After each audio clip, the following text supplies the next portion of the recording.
ملک کے اندر رہتے ہیں تو یہ دہشت گردی کے پرچے کرتے ہیں، اور اگر ملک سے باہر جانا چاہتے ہیں تو پھر یہ ECL پہ نام ڈال دیتے ہیں۔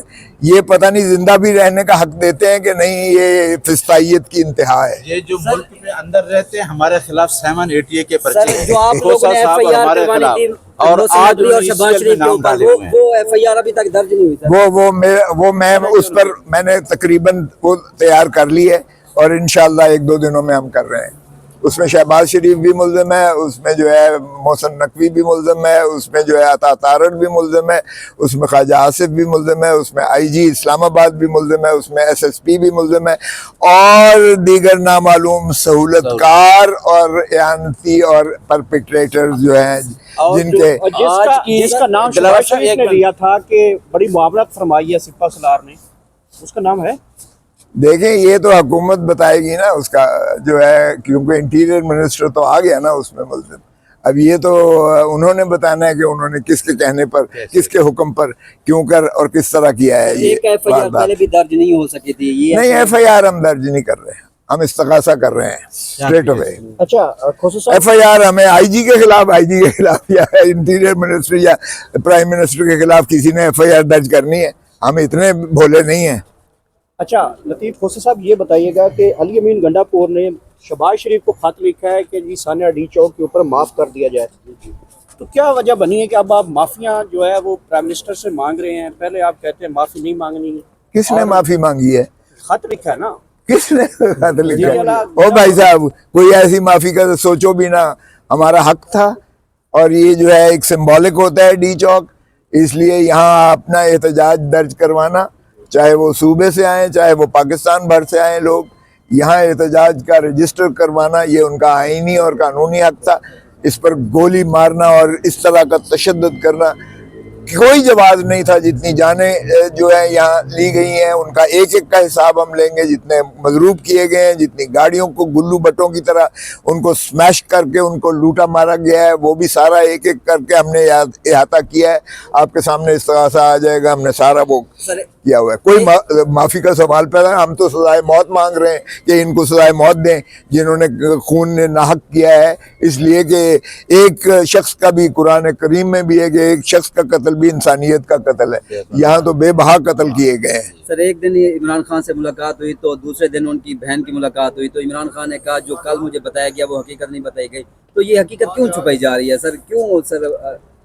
ایسی تو کوئی بات نہیں ہے، باہر کا جو انہوں نے کہا ہے اس کا تو میں کوئی جواب نہیں دے سکتا ہوں، لیکن خان صاحب کو پورے بتائی گیا ہے، اور انہوں نے ہدایت کی ہے کہ پارٹی جو ہے ان کے خلاف نالش کرے اور ان کو سزا دلوائے، تاکہ عوام کو ہم یہ جو ہے سرخرو ہوں کہ عوام کے حقوق کی خاطر ہم جد و جہد کر رہے ہیں، ہم لڑ رہے ہیں، اور ان کے ساتھ ظلم اور زیادتی جو روا کی گئی ہے ہم اس کا ایک ایک کا حساب لیں گے۔ یہ خان صاحب کے یہ حکم ہے، ہدایت ہے، اور میں اس پر جو ہے پوری طرح کام بھی کر رہا ہوں، اور انشاءاللہ وہ تیار ہے، تو ایسی کوئی غلط بیانی نہیں کی۔ 27ویں عین ترمیم کے حوالے سے شہر اقتدار میں باتیں گردش کر رہی ہیں، پھر پاکستان تحریک انصاف کا موقف کیا ہوگا؟ یار یہ بھی شوق پورا کر لیں، آگے کون سا ہے؟ آگے بھی تو سرزمین بے آئین کر دی ہے نا، آگے بھی تو عدالتوں کو اپنے غلامی میں لے لیا ہے نا انہوں نے، آگے بھی تو آئین کی روح کو مجروح کر دیا ہے۔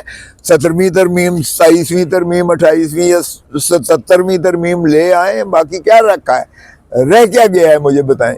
اسی طرح اگر بے حیائی، ڈٹھائی اور بے شرمی کے ساتھ جو ہے ترامیم کرنی ہے، 2/3 ان کے پاس ہے نہیں۔ اگر آپ نے لوگوں کے جو ہے MNAs کو اٹھانا ہے، ان کے سینیٹرز کو اٹھانا ہے، ان کی ماؤں بہنوں بیٹیوں کو جو ہے وہ ان کو کر کے تو اغوا کر کے تو بلیک میل کر کے تو ان سے جو ہے ووٹ لینے ہیں، تو یہ بھی شوق پورا کر لیں۔ ایک سہولت کاری تو کر گیا تھا وہ قاضی فائز عیسیٰ، جو اس نے کہا کہ یہ ووٹ جو ہے ان کے گنے جائیں گے، یعنی جو لوٹاکریسی ختم ہوئی تھی، جو ظلم اور بربریت ختم ہوئی تھی، جو چانگا مانگا کی سیاست اور میریٹ کی سیاست ختم دفن کر دی گئی تھی، وہ قاضی فائز عیسیٰ کھول کے چلا گیا۔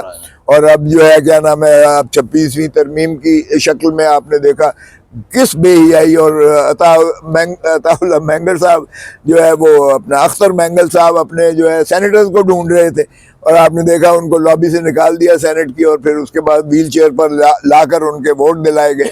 ہمارے 5 لوگ جو ہے ان کو اغوا کر کے ان کے پتہ نہیں کیا کیا لالچ دے کے دباؤ کر کے جس چمک کے تحت بھی یا زر اور زور کے تحت جو ہے کبھی حکومتیں چلتی ہیں. 27ویں ترمیم کا شوق بھی پورا کر لیں, کیا کہہ خان صاحب سکتے نے ہیں. دوبارہ جو ہے وہ کال دینے کا اشارہ دے دیا ہے. خبر یہ گردش کر رہی ہے کہ علی امین گنڈا پور کو کہا ہے کہ دوبارہ آپ ریڈی ہو, ڈی چوک آئیں.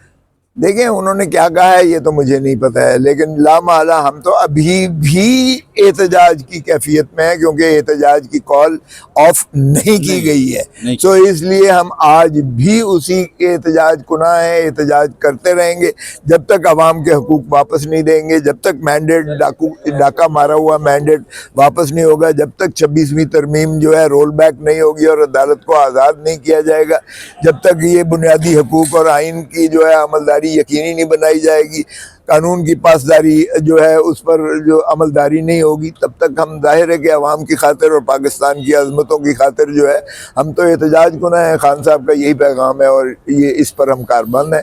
سو وہ باقی لایا ہے, عمل خان نے کہہ دیا ہے کہ ابھی بھی میرے پاس جو ہے وہ ایسا پتہ موجود ہے جو میں جس وقت چاہوں گا. تو یہ ویسے ہی یہ لولی لنگڑی بیساکھیوں والی حکومت جو ہے یہ چل تو رہی نہیں ہے. تو پاکستان پر رحم کریں میرے خیال میں, اگر تو ان کو جو ہے 1971 کا سانحہ ابھی بھی ان کے ذہن میں آنا چاہیے. اس وقت کے جو اسٹیبلشمنٹ تھی اور اس کا وقت سربراہ یحییٰ خان, اس نے جو حشر کیا تھا کہ 160 سیٹوں لینے والے کو اس نے اقتدار نہیں دیا تھا, ملک توڑوا دیا تھا. 93,000 فوجی جو ہے اروڑا کے قدموں پر جو ہے سرنڈر کیا تھا. دنیا کی بدترین شکست تھی فوجی جو ہے عسکری شکست.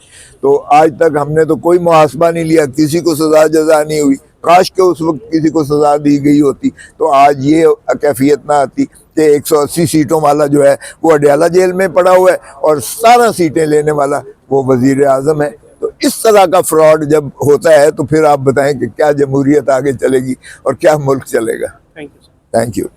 کھوسا صاحب لنڈن گئے ہیں by virtue of the order pass by Islamabad high court. جب واپس آئے تو پھر پتہ چلا ہے کہ جی دوبارہ سے ان کا نام ECL میں ڈال دیا, اور آنریبل جو DB میاں گل حسن صاحب کی تھی انہوں نے آرڈر کیا ہے کہ اس پہ ود نوٹنگ ریکارڈ لے کے آئیں اور اگلے ویک میں اس کو فکس کیا جائے کہ آپ بغیر نوٹس کے آپ کیسے کسی کا نام ECL میں ڈال سکتے ہیں. تو اس پہ انہوں نے آج آرڈر کیا اور اگلے ویک انشاءاللہ فیصلہ ہوگا. باقی ہمارے ایک وکیل صاحب راجہ ہارون اور باقی ان کے ساتھ دیگر لوگوں کو بھیجا گیا تھا آئیڈینٹیفیکیشن پریڈ کے لیے, اس پہ ہم نے بحث کر دی ہے کہ یہ جو لوگ آلریڈی جن کو آپ نے نومینیٹ کیا ہوا ہے اور ان کے خلاف کوئی ایویڈنس نہیں ہے, ان کو آپ نے ڈسچارج نیچے ٹرائل کورٹ نے کرنا تھا, نہیں کیا. ان کے ساتھ یہ فیشن کے تحت یہ ساری FIR ہو رہی ہیں, لہٰذا اس کے اوپر ہم نے کہا کہ ان آرڈر کو جو ٹرائل کورٹ نے پاس کیا اس کو سیٹسفائیڈ کیا جائے, وہ ریزرو ہو گیا.